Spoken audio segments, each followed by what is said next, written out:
آج ذی الحجہ کی 3 تاریخ ہے، گویا کہ ٹھیک ایک ہفتے کے بعد عید الاضحیٰ آ رہی ہے۔ دیکھیے اسلام میں جو 4 عبادات فرض کی گئی ہیں، جو 4 ارکان ہیں، ایک رکن تو ہے جس کا تعلق ہے عقیدے سے، کلمہ شہادت، اور 4 ارکان وہ ہیں جن کا تعلق عبادات سے، نماز، روزہ، حج اور زکوٰۃ۔ ان میں ایک عجیب قسم کی تقسیم ہے، مثلاً 1 2 جمع 2 کی تقسیم بنتی ہے۔ 2 عبادات ان میں سے وہ ہیں جو ہر مسلمان پر فرض ہے، امیر ہو، غریب ہو، مرد ہو، عورت ہو، ہر ایک پر فرض، نماز اور روزہ، یہ 2 چیزیں ہر ایک پر فرض۔ لیکن 2 وہ ہے کہ جو صرف صاحب استطاعت لوگوں پر فرض ہے، وہ عام نہیں۔ جو صاحب نصاب ہے ان پر زکوٰۃ ہے، جو صاحب استطاعت ہیں، حج کرنے کی استطاعت رکھتے ہیں، ان پر حج ہے۔ اس میں 2 جمع 2 کی ایک تقسیم اور آتی ہے، ایک اور اعتبار سے۔ قرآن میں زیادہ ایمفیسس 2 عبادات پر ہے، نماز اور زکوٰۃ۔ اقیموا الصلاۃ وآتوا الزکاۃ، اقیموا الصلاۃ وآتوا الزکاۃ، اقیموا الصلاۃ وآتوا الزکاۃ، یقیمون الصلاۃ ویؤتون الزکاۃ۔ یہ گویا کہ بندھا ہوا ہے ایک جوڑا، جبکہ یہ صورتحال جو ہے روزے کی بھی نہیں ہے اور حج کی بھی نہیں ہے۔ صلاۃ اور زکوٰۃ کا حکم بے شمار مرتبہ قرآن میں آیا، اور روزے کے سارے احکام ایک مقام پر سورہ بقرہ کے 23 رکوع کی 6 آیات میں سب کا سب بیان ہو۔ باقی تو بعض جگہوں پر اس کا صرف اس اعتبار سے تذکرہ ہے کہ اگر کوئی کفارہ ادا کرنا ہے اس کے لیے اتنے روزے رکھ لو، ورنہ یہ ہے کہ روزے کا اپنی جگہ پر مستقل بذات جو ہے وہ ذکر یا حکم موجود نہیں۔ اس اعتبار سے غور کیجئے، حج کا معاملہ بھی یہی ہے۔ وہ ایک تو یہ کہ سورہ آل عمران میں اس کی فرضیت کا ذکر آیا، وہ میں نے آیات آپ کو پڑھ کر سنائی ہوں، 2 آیات، ان پر ابھی گفتگو کریں گے۔ سورہ بقرہ کے 24ویں اور کچھ 25ویں رکوع میں کچھ اس کے مناسک بیان ہوئے، سورہ حج کے 4تھے رکوع میں اس کے مناسک بیان ہوئے، بس باقی پورے قرآن میں تو اس کا ذکر نہیں۔ تو اس اعتبار سے فرق ہو گیا 2 جمع 2 کا۔ لیکن یہ جو جن کی اہمیت اس اعتبار سے کم ہو گئی ہے، اللہ تعالیٰ کی عجیب حکمت نظر آئی کہ ہماری جو 2 عیدیں ہیں وہ ان 2 عبادات کے ساتھ منسلک کر دی گئی۔ روزوں کے ختام پر عید الفطر، حج کے ساتھ عید الاضحیٰ۔ تو گویا کہ ان 2 عبادات کی اہمیت میں اگر کسی درجے میں کوئی کمی محسوس ہوتی ہے قرآن مجید کے بیان کے حوالے سے، تو اس کی تلافی اس سے ہو جاتی ہے کہ عیدین ہماری 2 ہی عیدیں ہیں، 2 ہی تہوار ہیں، اور وہ ان 2 عبادات کے ساتھ جوڑ دیے۔ اب آخری بات سمجھیے، 3 جمع 1 کی بھی ایک تفریق ہے۔ 3 عبادات وہ ہیں جو موقت ہیں صرف، یعنی معلق بالزمان، ان کا تعلق وقت کے ساتھ ہے، یہ نہیں کہ کسی خاص جگہ سے متعلق ہے۔ نماز ہر جگہ فرض ہے، ہاں البتہ اس کا وقت آئے گا، اگر سورج جو ہے نصف النہار سے ڈھلکے گا تو ظہر کا وقت ہوگا۔ اگر کسی وجہ سے اللہ تعالیٰ کی حکمت ہو کہ سورج وہیں کا وہیں کھڑا رہ جائے تو ظہر کا وقت آئے گا ہی نہیں، ظہر فرض ہوگی ہی نہیں۔ مغرب اسی وقت فرض ہوگی جبکہ سورج غروب ہو جائے۔ اگر کسی وجہ سے سورج غروب نہ ہو، اور کیا پتہ یہ ساری باتیں جو ہے قیامت کا جو زلزلہ آنے والا ہے اس میں یہ ساری ہی باتیں ہونے والی ہیں، سورج مغرب سے طلوع ہوگا، یہ تو وضاحت کے ساتھ کہا گیا ہے، تو مغرب کا وقت نہیں آیا۔ اسی طریقے سے رمضان کا مہینہ آئے گا تو روزے فرض ہوں گے۔ اس حوالے سے یہ زمانے کا تعلق تو ہے لیکن کسی مکان سے کوئی تعلق نہیں۔ حج وہ ہے جس کے تقریباً تمام مناسک جو ہیں وہ خاص مقام پر ادا ہو، آپ سفر کر کے جائیے، مکہ مکرمہ جائیے، اللہ کے گھر کا طواف کیجیے، پھر وہاں سے جو بھی روانگی ہوتی ہے یوم الترویہ 8 ذی الحجہ کو نکلیے اور جا کر منا میں قیام کیجیے ایک رات، پھر 9 کی صبح کو نکلے عرفات جائیے، عرفات میں شام تک قیام رہے گا، لیکن مغرب کی نماز کے وقت کے بعد وہاں سے نکلیں گے، مغرب وہاں پڑھیں گے نہیں، وہ جا کر مزدلفہ میں پڑھی جائے گی عشاء کے ساتھ ملا، چاہے کتنی دیر ہو جائے۔ پر اب یہ ساری چیزیں ایک خاص مقام کے ساتھ ہیں، منسلک ہیں، ہر جگہ پر یہ ادا نہیں ہو سکتی۔ اب اس میں دیکھیے حکمت نظر آ رہی ہے، کیونکہ حج جو ہے ایک خاص جگہ پر ایک خاص مقام سے وابستہ ہے، اس کے ساتھ جو عید الاضحیٰ وابستہ کی گئی ہے، یہ گویا کہ حج ہی کے ایک رکن کو پھیلا دیا گیا ہے۔ قربانی جو مناسک حج میں بڑی اہمیت کی حامل ہے، اسے عام کر دیا گیا۔ تم مدینے مکے تو نہیں پہنچ سکے ہو، لیکن یہاں پر قربانی کے اندر تو شریک ہو جاؤ۔ اور بعض مشابہتیں اور بتائی گئی ہیں کہ ذی الحجہ کا چاند طلوع ہو جائے تو اس کے بعد حجامت نہ کراؤ، ناخن نہ کاٹو، وہ جو کچھ بھی آپ کو معلوم ہے احرام کی کچھ پابندیاں ہوتی ہیں، ایک مشابہت اسی درجے میں، ٹھیک ہے ہم وہاں نہیں ہیں لیکن ان کے ساتھ ایک مشابہت پیدا ہو رہی ہے۔ تو قربانی در حقیقت جو ہے عید الاضحیٰ، وہ گویا کہ ایکسٹینشن ہے حج کی، کہ تمام عالم اسلام کے اندر جو ہے تمام مسلمان جہاں بھی کہیں ہیں وہ حج کے اس ایک منسک کے اندر شریک ہو جائیں۔ تو یہ میں نے چند باتیں تمہیداً عرض کی ہیں ان عبادات اربعہ کے بارے میں، ان کی جو ریلیٹیو حیثیت ہے ہمارے دین میں۔ اب آئیے حج کا معاملہ کیا ہے، وہ پورا ایک خاص علاقے سے متعلق ہے اور ایک خاص شخصیت سے متعلق ہے، یہ بھی نوٹ کر لی۔ چنانچہ جو آیات میں نے آپ کو سنائی حج کے بارے میں، ان اول بیت وضع للناس للذی بمکہ مبارکا وہدی للعالمین، یقیناً پہلا گھر جو بنایا گیا لوگوں کے لیے، یعنی اللہ کی عبادت کے لیے، کہ لوگ وہاں جمع ہوں اللہ کی عبادت کے لیے، وہ ہے جو مکہ میں ہے۔ مکہ اور مکہ یہ ایک ہی لفظ ہے، تورات میں مکہ کا لفظ آیا ہے، قرآن مجید میں مکہ، یہ تھوڑا فرق جو ہے یہ تلفظ کا ہو جایا کرتا ہے مختلف زبانوں کے اندر۔ جیسا کہ آپ کو معلوم ہوگا کہ آج کل جو عرب کے لوگ ہیں وہ قاف کو گاف پڑھتے ہیں، گل گم، قم کی بجائے گم، قل کی بجائے گل، اقول لک اقول لک، وہ گاف۔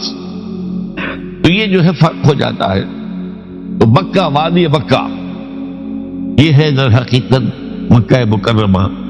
تو پہلا گھر جو بنایا گیا ہے، اور اس کے بارے میں جو عام طور پر مشہور ہے، اس کے معمار حضرت ابراہیم ہیں، یہ بات صحیح نہیں ہے۔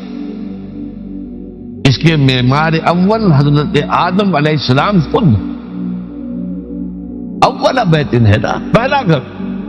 کیا یہ ممکن ہے کہ آدم سے لے کر ابراہیم تک کوئی گھر اللہ کی عبادت کے لیے بنا ہی تھا؟ ناممکنات میں سے اولا بیت میں خود دلیل موجود ہے، حضرت آدم علیہ السلام نے اس کی تعمیر۔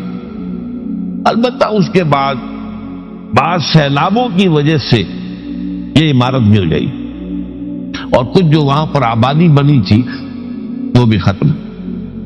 پھر ایسے آتے ہیں، آپ کو معلوم ہے یمن میں جب ان کا ایک بند ٹوٹا تھا بہت بڑا، سد معارم، تو پھر وہاں جو اتنی خوشحالی تھی اور جو وہاں پر وہ باغات تھے اور جو کھیتیاں سب برباد ہو گئی، اور وہاں سے لوگ جو ہے نقل مکانی کرنے پر مجبور ہو گئے۔ یہی یمن کے قبائل تھے جو جا کر شام اور عراق میں آباد ہوئے، یہی یمن کے 2 قبیلے تھے جو مدینے میں آ کر آباد ہوئے، اوس اور خزرج، یہ یمن کے قبیلے تھے۔ اس بند کے ٹوٹنے کے بعد اگر خدا نہ خواستہ اگر ہمارا تربیلا ڈیم ٹوٹ جائے کیا ہوگا؟ پچھلے دنوں خبریں آئی ہیں اخبارات میں کہ ہندوستان میں غور ہو رہا ہے اس پر کہ تربیلا ڈیم کو اڑا دو. وہ سوچتے ہیں پاکستان کو ختم کرنے کی سبیل کیا ہو سکتی ہے؟ تو بڑی سمپل ہے اور بڑا آسان کام. بمبارڈمنٹ کر دینا جو ہے ٹھیک ہے، ان کا جہاز آئے، کچھ کو ہم گرا بھی لیں گے، کچھ تو آ کر جو ہے وہاں پر وہ اپنے بم جو ہے وہ ہدف کے اوپر گرا جائیں گے. کیا ہوگا؟ یوں سمجھیے کہ جو سونامی کا آیا تھا سیلاب، وہ سونامی کا سیلاب آئے گا بھارت پاکستان کو، اب ہر چیز تباہ و برباد ہو. کم سے کم یوں سمجھیے کہ تقریباً 100 میل کی چوڑائی میں، اور بھی یہ سب جو ہے ریگستان بن جائے گا، ہر چیز ختم ہو جائے گی. خدا نخواستہ، خدا نخواستہ. دوبارہ سرد معارف کے بعد یہ صورتحال واقع ہوئی تھی. تو اس کے بعد سے یہ جو ہے یہ اللہ کا گھر یہ جو ہے گرا ہوا تھا. اس کی کوئی اب صرف یہ کہ قواعد رہ گئے تھے. قواعد کہتے ہیں جو بنیادیں ہوتی ہیں، وہ پھر اللہ تعالیٰ نے حضرت ابراہیم کو بتائی کہ یہ ہیں وہ بنیادیں جن پر کہ وہ گھر ہوتا تھا. وَإِذْ يَرْفَعُ إِبْرَاهِيمُ الْقَوَاعِدَ مِنَ الْبَيْتِ وَإِسْمَاعِيلُ، ان بنیادوں پر حضرت ابراہیم اور اسماعیل نے مل کر 2 معماران حرم میں یہ عمارت جو ہے دوبارہ تعمیر کی ہے. تو گویا کہ حضرت ابراہیم علیہ السلام معمار دوم ہے، معمار اول اس کا جو ہے وہ خود حضرت آدم علیہ السلام. فی آیات بینات مقام ابراہیم، مقام ابراہیم ہے. جو بھی وہاں گئے ہیں انہوں نے دیکھا ہے کہ ایک پتھر تھا جس پر کھڑے ہو کر حضرت ابراہیم علیہ السلام تعمیر کر رہے تھے. اب آج تو آپ کو معلوم اسکیفولڈنگ لگ جاتی ہے، بانس لگ گئے، یا آج کل تو جو ہے پائپ جو ہے لوہے کے اس سے لگا کر جیسے جیسے اٹھتی جا رہی ہے اسی طریقے سے اس کے ساتھ جو ہے وہ چل رہے ہیں اور ان کے اوپر کھڑے ہو کر تعمیر ہو رہی ہے. اس وقت کچھ نہیں تھا. تو ایک پتھر ایسا تھا کہ جو خود بخود اٹھتا تھا اللہ تعالیٰ کے اٹھانے سے، یا یوں کہیے کہ ملائکہ کے اٹھانے سے، اور اسی پر حضرت ابراہیم کھڑے ہو کر وہ پتھروں کے اوپر پتھر رکھتے جا رہے ہیں. اور اس کی وجہ سے اس پتھر کے اوپر اتنی دیر کھڑے رہنا ہوا ہوگا حضرت ابراہیم علیہ السلام کا کہ اس پر ان کے پاؤں کے نشان بن. وہ ہے مقام ابراہیم، جو آپ نے دیکھا ہوگا کہ وہاں ایک بہت خوبصورت قسم کا ایک پنجرا سا بنا ہوا ہے اور اس کے اندر وہ مقام ابراہیم ہے. اور جب بھی طواف کرتے ہیں تو طواف کے بعد 2 رکعتیں جو ہے وہ پڑھی جاتی ہے ابراہیم، مقام ابراہیم کے پیچھے جتنا بھی قریب تر ہو کر پڑھا جا سکے، لیکن بہرحال رخ ہونا ہے. فی آیات بینات مقام ابراہیم ومن دخلہ کان آمنا. تو ایک تو یہ کہ وہ نشانیاں ہیں، وہ اللہ تعالیٰ جن لوگوں کی کہ دل کی آنکھ کھلی ہو، روحانی آنکھیں کھلی ہو، ان کو دکھاتا ہے. اور ایک وہ ہے کہ جو ہماری ان سامنے کی ظاہری آنکھوں کو بھی نظر آتی. یہ نوٹ کر دیجئے کہ یہ مقام امن کا گہوارہ رہا. عرب میں لوٹ مار، قتل، غارت، قتل کے بدلے میں قتل، پھر قتل کے جواب میں قتل. لیکن اس وقت بدترین دور میں بھی عربوں کا معاملہ یہ تھا کہ کوئی شخص فرض کیجئے کہ وہ کئی مہینے سے اپنے باپ کے قاتل کو ڈھونڈ رہا ہے تاکہ قصاص لے سکے، بدلہ لے سکے، اسے قتل کر سکے. اسے کہیں نظر نہیں آ رہا. اچانک حرم میں نظر آ جاتا ہے، وہاں وہ نقصان نہیں پہنچائے گا اسے. یہ امن ہے. اللہ تعالیٰ نے اسے امن کی جگہ بنایا ہے. بلد الامین کہا گیا ہے، امن والا شہر. یہ جو ہے یہ تو آج تک بھی اس کی جو برکت ہے وہ نظر آتی ہے. ومن دخلہ کان آمنا وللہ علی الناس حج البیت من استطاع الیہ سبیلا. اور اللہ کا حق ہے اپنے بندوں پر کہ وہ حج کریں اس کے اس گھر کا جو کوئی بھی استطاعت رکھتا ہو سفر کی. اگر زاد راہ ہے، خرچہ ہے، جانے آنے کے اخراجات مہیا ہیں، اور یہ کہ آپ پیچھے جن کو چھوڑ کر جا رہے ہیں ان کے لیے بھی اتنے وقت کا جو ہے وہ انتظام ہے کھانے پینے کا، گزارے کا، نان نفقے کا، تو آپ پر حج فرض ہو گیا. اب اگر اس فرضیت کے بعد کوئی شخص تاخیر کرتا ہے تو بڑے گناہ میں مبتلا ہے. جیسے ہی فرضیت ہو جائے پہلا کام جو ہے، پہلا قرض جو ہے، یوں سمجھیے یہ اللہ کا قرض ہے بندوں پر. یہ لام جو آتا ہے، لام اور اعلیٰ، لام کسی کے حق کے لیے، اعلیٰ کسی کے اوپر حق ہونا. وَلِلَّهِ عَلَى النَّاسِ حِجُّ الْبَيْتِ مَنِ اسْتَطَاعَ إِلَيْهِ سَبِيلًا. یہ تو اللہ کا حق ہے لوگوں پر، لوگوں کے ذمے. یہ قرض ہے اللہ کا کہ اس کے گھر کا حج کریں، جائیں، طواف کریں، اور جو بھی اس کے مناسک ہیں ادا کریں، اور وہیں پر قربانی کرنی ہے. لِيَشْهَدُوا مَنَافِعَ لَهُمْ وَيَذْكُرُوا اسْمَ اللَّهِ فِي أَيَّامٍ مَّعْلُومَاتٍ عَلَىٰ مَا رَزَقَهُم مِّن بَهِيمَةِ الْأَنْعَامِ فَكُلُوا مِنْهَا وَأَطْعِمُوا الْبَائِسَ الْفَقِيرَ. اسی کے اندر جو ہے مناسک کے اندر قربانی بھی ہے.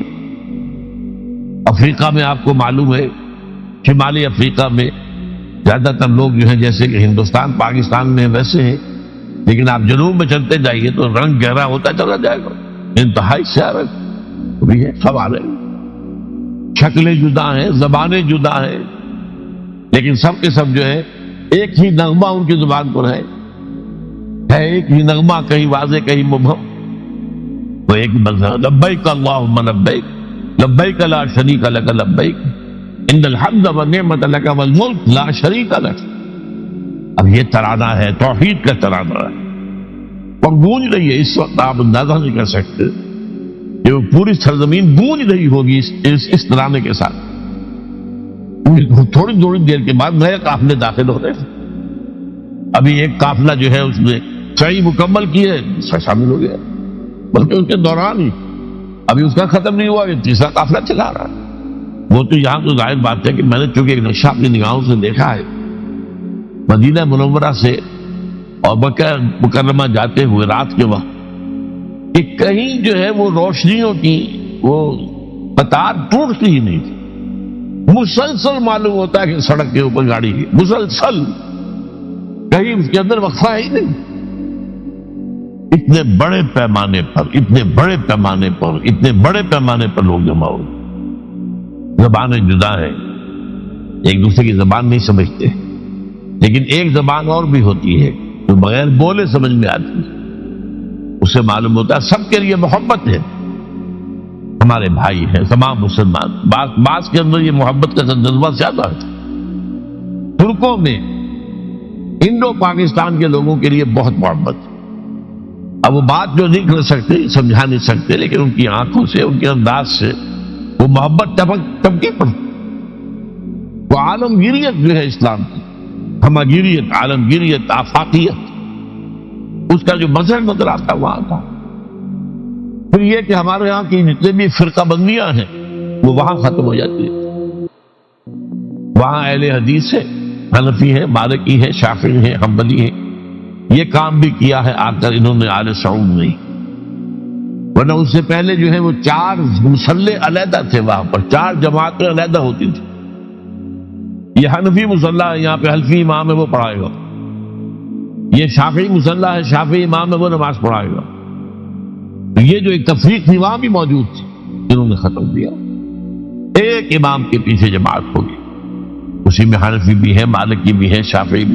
کچھ ہے لوگ جو زیادہ، جن کے اندر کچھ زہر زیادہ گھل گیا ہے فرقے واریت کا، وہ پھر نہیں نماز پڑھتے، وہاں پر محروم رہتے. اس کی فضیلتوں کو چھوڑ کر جا کر کہیں اپنے جو ہے گھروں پر جہاں ٹھہرے ہوئے وہاں جا کے نماز پڑھ لیتے ہیں کہ یہ جو ہے وہابی ان کے پیچھے ہماری نماز نہیں ہوئی. لیکن نہیں، عام طور پر ایسا نہیں ہے. عام طور پر سب لوگ جمع نماز پڑھ. اور ایک سب سے بڑا مشاہدہ جو ہوتا ہے، جو مجھے سب سے پہلے ہوا تھا پہلے حج میں، یہ 1962 کی بات ہے، میں نے محسوس کیا یہ نماز کے اندر اختلافات جو ہیں اسلام مسلمانوں میں صرف اتنے ہیں کہ جس سے جماعت نہیں ٹوٹتی. اختلافات ہے، رفع یدین ہے یا نہیں ہے، آمین بالجہر ہے یا نہیں ہے، اختلافات تو ہیں، لیکن جماعت نہیں ٹوٹتی. وہ جو ڈرل ہے، ڈرل جیسے کہ ڈرل ہوتی ہے، آرمی پریڈ ہو رہی ہے، وہ ڈرل ختم نہیں ہوتی. ایسا نہیں ہے. میں نے جب سوچا اگر کسی مسلک کے نزدیک رکوع بھی 2 ہوتے، جیسے سجدے دو ہیں، تو وہ لوگ تو ایک رکوع کے بعد دوسرا رکوع کرتے اور باقی لوگ سجدے میں چلے گئے ہوتے، جماعت ٹوٹ جاتی۔ یا اگر کسی کے نزدیک ہر رکعت کے اندر جیسے رکوع ایک ہے سجدہ بھی ایک ہی ہوتا، تو کچھ لوگ تو ایک سجدہ کر کے کھڑے ہو جاتے ہیں اور دوسرے لوگ جو ہے دوسرا سجدہ کر رہے ہوتے ہیں، جماعت ٹوٹ جاتی۔ یہ میں سمجھتا ہوں کہ کس کی حکمت ہے، کس نے یہ طے کیا کہ ٹھیک ہے آپ میں رنگا رنگی بھی ہو، ذوق اس عمل کو ہے زیب اختلاف سے، اختلاف بھی ہے، رفع یدین بھی ہو رہا ہے، امین بالجہر بھی ہو رہا ہے، نہیں بھی ہو رہا ہے، سب کچھ ہے، لیکن وہ اجتماعیت نہیں ٹوٹ رہی۔ یہ وہ یوں سمجھیے کہ یہ زندہ معجزہ ہے اسلام کا کہ 1400 برس بیت گئے ہیں اور کتنے بڑے علاقے میں یہ اسلام پھیلا ہے، اور یہ کہ مختلف مسالک وجود میں آئے، اس میں کوئی شک نہیں ہے۔ حنفی کے علاقے کے اندر آپ کو ملیں گے صرف شافعی، ہندوستان کا بھی مغربی ساحل کے صرف شافعی ملیں گے آپ، اس سے آگے آپ جائیے چونکہ یہ عرب تاجروں کے ذریعے سے ایمان لائے ہیں، یہ لوگ سری لنکا کے لوگ ہیں، انڈونیشیا کے لوگ ہیں، ملیشیا کے لوگ سب شافعی ہیں۔ ہندوستان میں چونکہ اوپر سے شمال سے آیا ہے اسلام، یہ ترکوں کے ذریعے سے آیا ہے، اور وہ کٹر حنفی تھے، یہاں حنفیت آئی، ترک جو ہے کٹر حنفی، یہ ترکی تو تھے جو آئے تھے۔ یہ کون تھا؟ محمود غزنوی کون تھا؟ سبکتگین کون تھا؟ الپتگین کون تھا؟ بختیار کاکی کون تھا؟ قطب الدین بختیار کون تھے؟ سب ترک، اور ترک بھی کون؟ غلامان، خاندان غلامان یاد نہیں، لیکن 12 ان کے سرے سے جو اسلام کے ساتھ آیا ہے وہ خالص حنفی اسلام، کوئی حرج نہیں۔ وہاں جا کر سب جمع ہو جاتے ایک وحدت کے اندر، تو یہ چند مشاہدات وہاں کے ہوتے ہیں جو ہماری ظاہری آنکھوں کو بھی نظر آ جاتے ہیں، جس کا کہ قلب کے اوپر بڑا گہرا اثر پڑتا ہے۔ اب میں ایک موضوع لے رہا ہوں، یہ جو قربانی کا مسئلہ ہے، اس کے بارے میں ایک زمانے میں تو بہت منکرین حدیث کی طرف سے اس کے خلاف بڑی جو ہے ایک مہم چلی تھی کہ ختم کیا جائے اس کو، یہ خام خواہ جو ہے خرچ ہوتا ہے بہت بڑا اور ضائع ہوتا ہے گوشت، اتنے بڑے پیمانے پر گوشت ہوتا ہے، کھایا نہیں جاتا۔ اچھا ایک زمانے میں فریج بھی نہیں تھے، یہ بھی نہیں کہ آپ محفوظ کر دیں، گوشت ضائع بھی ہو سکتا تھا، اور بھی چیزیں جو ہے وہ گوشت کی وہ صحیح طور سے استعمال نہیں ہوتی تھی، تو اس کے اوپر بڑا پروپیگنڈا منکرین حدیث کا رہا کہ یہ جو ہے قربانی صرف حج کے موقع پر ہے۔ میں اس کی نفی کے لیے آج آپ کو بتا رہا ہوں کہ سورہ حج کے اندر جو 2 رکوع ہیں، ایک چوتھا ایک پانچواں، چوتھے رکوع میں بھی قربانی کا ذکر ہے، پانچویں میں بھی قربانی کا ذکر ہے۔ یہ ایک دم جو ہے ایک جگہ پر جو 2 طرح کی قربانیوں کا ذکر ہو رہا ہے، یہ کیوں ہو رہا ہے؟ چوتھے رکوع میں وہ مناسک حج کے ساتھ اس کا ذکر ہے، وہاں جو فرمایا گیا لِيَشْهَدُوا مَنَافِعَ لَهُمْ وَيَذْكُرُوا اسْمَ اللَّهِ عَلَى مَا رَزَقَهُم مِّن بَهِيمَةِ الْأَنْعَامِ فِي أَيَّامٍ مَّعْلُومَاتٍ عَلَى مَا رَزَقَهُم مِّن بَهِيمَةِ الْأَنْعَامِ فَكُلُوا مِنْهَا وَأَطْعِمُوا الْبَائِسَ الْفَقِيرَ۔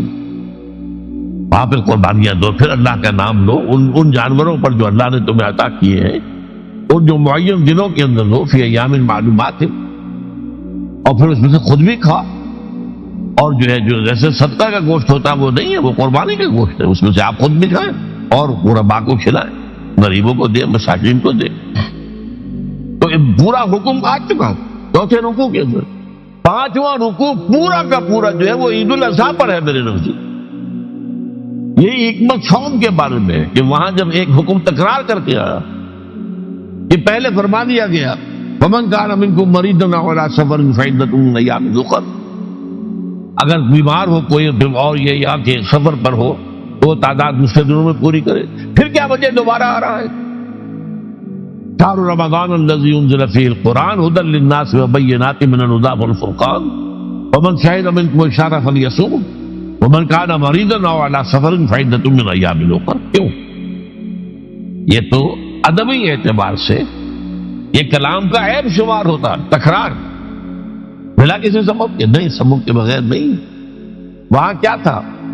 وہاں ان 2 رعایتوں کے ساتھ تیسری بھی شامل تھی کہ اگر صحیح ہو اور مقیم ہو پھر بھی روزہ نہ رکھو تو ایک مسکین کو کھانا کھلا دو. یہ رعایت ختم ہوئی ہے رمضان کے روزے کے ساتھ. اب رکھنا پڑے گا روزہ. اور اگر بیمار ہو یا سفر پر ہو تو ٹھیک ہے، دوسرے دنوں میں پورا کرو. پورا کرنا لازم ہے اس میں. یہ چیز جو ہے یہ در حقیقت اسی وجہ سے ہوتی. بالکل یہی بات ہے سورہ حج کے 4 رکوع کے اندر وہ جو قربانی ہے حج کے ساتھ اس کا ذکر آ چکا. اب سنیے یہ جو آ رہا ہے، فرمایا وَلِكُلِّ أُمَّةٍ جَعَلْنَا مَنْسَكًا، ہر امت پر ہم نے ایک جو ہے قربانی کا معاملہ نازل جو ہے فرض کیا. میں نے کیونکہ آج شروع میں کہا تھا کہ صوم اور حج میں کچھ مشابہتیں ہیں. دیکھیے صوم کا حکم بھی آیا تھا تو کس طور سے آیا تھا؟ یا ایھا الذین آمنوا کتب علیکم الصیام کما کتب علی الذین من قبلکم لعلکم تتقون. اہل ایمان تم پر روزہ رکھنا فرض کیا گیا جیسے کہ فرض کیا گیا تھا ان پر جو تم سے پہلے تھے. یہاں پر اسی حوالے سے بات ہو رہی ہے. اے مسلمانوں، یہ قربانی صرف تم پر فرض نہیں کی جا رہی، یہ تو ہر امت پر، ہر نبی ہر رسول کی امت. وَلِكُلِّ أُمَّةٍ جَعَلْنَا مَنْسَكًا لِيَذْكُرُوا اسْمَ اللَّهِ عَلَيْهَا، تاکہ وہ نام لیں اللہ کا، عَلَى مَا رَزَقَهُم مِّن بَهِیمَةِ الْأَنْعَامِ، جو کچھ اللہ تعالیٰ نے انہیں رزق دیا ہے. یہ چوپائے جو ہے حیوانات قسم کے، ان پر اللہ کا نام لے کر چھری پھیری جائے، اللہ کے نام سے ان کو ذبح کیا جائے. فَإِلَٰهُكُمْ إِلَٰهٌ وَاحِدٌ فَلَهُ أَسْلِمُوا. یہ جان لو کہ اس قربانی کی اصل روح کیا ہے. وہ یہ ہے کہ اللہ تمہارا ایک الہ ہے، اسی کے سامنے تمہیں سر جھکانا ہے. یہ روح تقوی اگر نہیں ہوگی تو یہ قربانی بے معنی ہو جائے گی. نماز و روزہ و قربانی و حج یہ سب کچھ بن جائے گی. اب یہ بھی ہوتا ہے 20-20 25-25 ہزار کے بکرے جو ہیں وہ لوگ لیتے ہیں، پھر ان کو گھماتے ہیں پھراتے ہیں، ان کے اوپر ریشمی چادریں چڑھاتے ہیں، جو ہے وہ مہندی لگا کر. بہرحال وہ چیزیں جو ہے یہ اظہار اس طرح کا یہ تو پسندیدہ نہیں ہے. یہ تو لوگوں کو دکھانے کی بات ہے اور اپنے پیسے کی جو ہے اپنی دولت کے اظہار کا ایک ذریعہ ہے. لیکن یہ کہ بہرحال قربانی انسان کرے اور یہ کہ اس کے اندر روح جو ہے تقوی کی وہ موجود ہوگی. فَإِلَٰهُكُمْ إِلَٰهٌ وَاحِدٌ فَلَهُ أَسْلِمُوا وَبَشِّرِ الْمُخْبِتِينَ. اور اے نبی ان لوگوں کو بشارت دے دیجئے کہ جو اللہ کے سامنے جھکے رہتے ہیں، خشوع اور خضوع کی شکل اختیار کرتے. الذین اذا ذکر اللہ وجلت قلوبہم، وہ لوگ کہ جب اللہ کا نام لیا جائے تو ان کے دل لرز اٹھتے ہیں. والصابرین علی ما اصابہم، اور صبر کرنے والے جبکہ ان چیزوں پر کہ جو اللہ کی طرف سے ان پر آ گئی ہو، مصیبتیں کوئی تکالیف.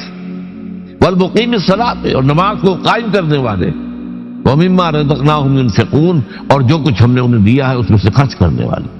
یہ ایک نظام ہے پورا کا پورا جس آیت میں بیان کر دیا گیا. اس کا ایک جز جو ہے وہ یہ بھی ہے وَلِكُلِّ أُمَّةٍ جَعَلْنَا مَنْسَكًا. یہ قربانی کا معاملہ جو ہے یہ بھی ہم نے ہر امت کے اوپر فرض کیا، ہر امت جو ہے اس کے اوپر لازم کیا گیا، اور مسلمانوں آج تم پر بھی لازم کیا جا رہا. وَالْبُدْنَ جَعَلْنَاهَا لَكُم مِّن شَعَائِرِ اللَّهِ. اور یہ جو قربانی کے اونٹ ہیں یہ خاص طور پر چونکہ عرب میں تو اونٹ کی قربانی ہوتی تھی، دوسرے جانور تو وہاں کم ہوتے، اور بہرحال ان کی قیمتی متاع بھی اونٹ ہے. وَالْبُدْنَ جَعَلْنَاهَا لَكُم مِّن شَعَائِرِ اللَّهِ.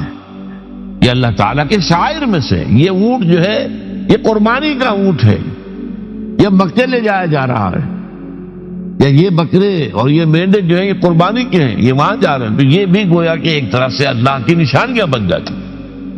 ان کے حوالے سے اللہ تعالیٰ کا ایک تصور اور اللہ تعالیٰ کے ساتھ ایک ذہنی رشتہ قائم ہوتا ہے. لیکن فیہا خیر، تمہارے لیے اس میں خیر ہے، بھلائی ہے. چنانچہ جب وہ جاتے تھے حج کے لیے تو جو بھی ان کے ساتھ دودھ دینے والا جانور ہے، قربانی کی نیت ہے لیکن دودھ جو ہے اس کا استعمال کر سکتے ہیں درمیان میں، اور بھی کوئی اگر ان کی کوئی چیزوں سے فائدہ اٹھانا ہو. لیکن فیہا خیر. فاذکروا اسم اللہ علیہا، تو اب ان کا اللہ کا نام لو اس کے اوپر. صاف صفیں باندھ کر وہ اونٹ کھڑے ہوتے ہیں اور ان کو نحر کیا جاتا ہے. آپ کو معلوم ہے ذبح نہیں ہوتا اونٹ، اتنا بڑا جانور ہے، گردن کتنی موٹی ہے، اس کا ذبح کرنا بڑا مشکل ہے.